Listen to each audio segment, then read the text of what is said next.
Bismillahirrahmanirrahim. Assalamualaikum warahmatullahi wabarakatuh. Alhamdulillah, salatu wassalamu ala rasulillah wa ala alihi wa sahbihi wa mawalah, wa la hawla wa la quwata illa billah. Jamaah hadirin dan hadirat rahimani wa rahimakumullah jami'an. Kita lanjutkan serial tausiah singkat setiap hari Selasa ba'da zuhur di Masjid Al-Muqtasidin, dan kita sedang di dalam pembahasan tentang kiat-kiat yang diajarkan oleh Islam untuk meningkatkan produktivitas. Dan pada pertemuan kali ini kita masuk ke kiat yang ketiga, cara yang diajarkan oleh Islam untuk meningkatkan produktivitas, yaitu dengan cara berupaya meningkatkan keberkahan waktu. Maka keberkahan bisa menempel pada banyak hal dalam kehidupan kita, salah satunya pada waktu. Kesimpulannya, ketika waktu diberkahi oleh Allah Subhanahu wa taala, seseorang akan mampu untuk melakukan banyak kebaikan, aktivitas kebaikan, meskipun dalam hitungan waktu yang singkat. Dan sebaliknya, orang-orang yang waktunya tidak diberkahi, meskipun dia punya waktu yang lapang, maka tidak akan menuntun dia untuk melakukan kebaikan atau aktivitas-aktivitas yang bermanfaat. Kita akan lihat pada kesempatan kali ini bagaimana keberkahan waktu bekerja. Baru nanti pada pertemuan berikutnya kita akan membahas cara meningkatkan keberkahan waktu. Contoh waktu berkah itu adalah pada contoh waktunya Rasulullah sallallahu alaihi wasallam.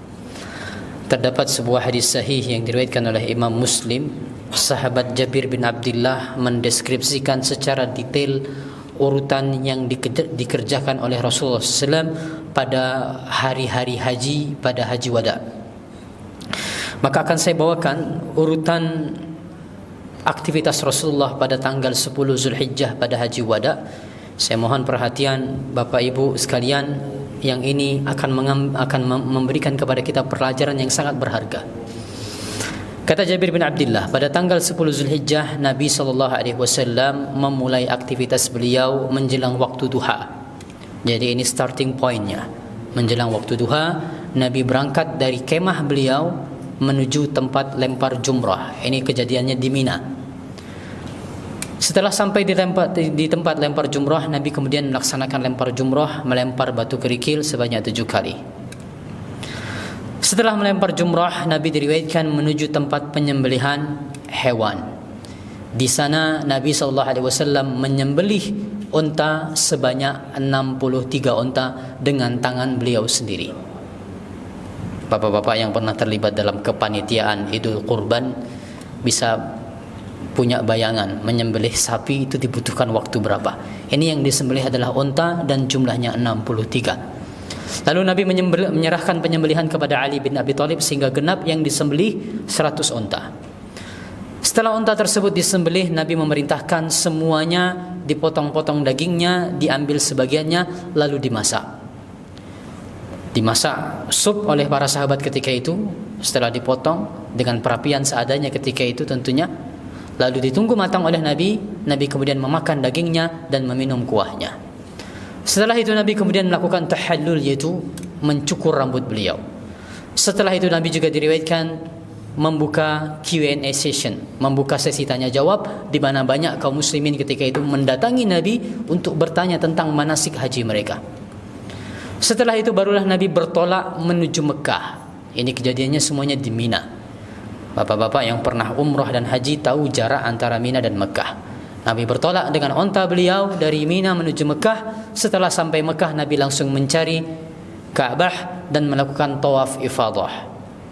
Perhatikan kata Jabir bin Abdullah, ketika Nabi SAW selesai melaksanakan tawaf ifadah, waktu zuhur belum tiba. Bayangkan, dimulai dari waktu duha.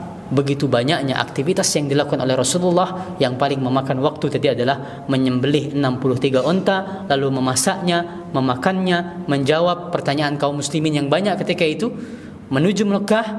Itu semua selesai dari waktu duha sampai menjelang waktu zuhur. Maka demikianlah ketika seseorang itu memiliki keberkahan waktu. Ini jugalah yang menjelaskan tentang bagaimana produktifnya para ulama kita. Imam Syafi'i diriwayatkan ketika bulan Ramadan mampu khatam sebanyak 60 kali khatam. Kalau kita pakai logika bagaimana caranya? 6 kali khatam Al-Quran, 60 kali khatam Al-Quran selama 1 bulan. 1 hari 2 kali khatam Al-Quran. Al-Imam At-Tabari, penulis terbesar sepanjang sejarah manusia, menulis sekian ratus ribu lembar ketika beliau wafat, meninggalkan sekian ratus ribu lembar yang kalau dirata-ratakan Imam At-Tabari menulis 1 harinya 80 lembar dari usia beliau baru lahir. Kalau kita rata-ratakan, begitu produktifnya ulama-ulama kita. Bagaimana menjelaskannya? Salah satu penjelasannya adalah karena mereka memiliki keberkahan waktu. Maka kalau kita ingin meningkatkan produktivitas kita, di antara hal yang perlu kita upayakan adalah coba untuk meningkatkan keberkahan waktu.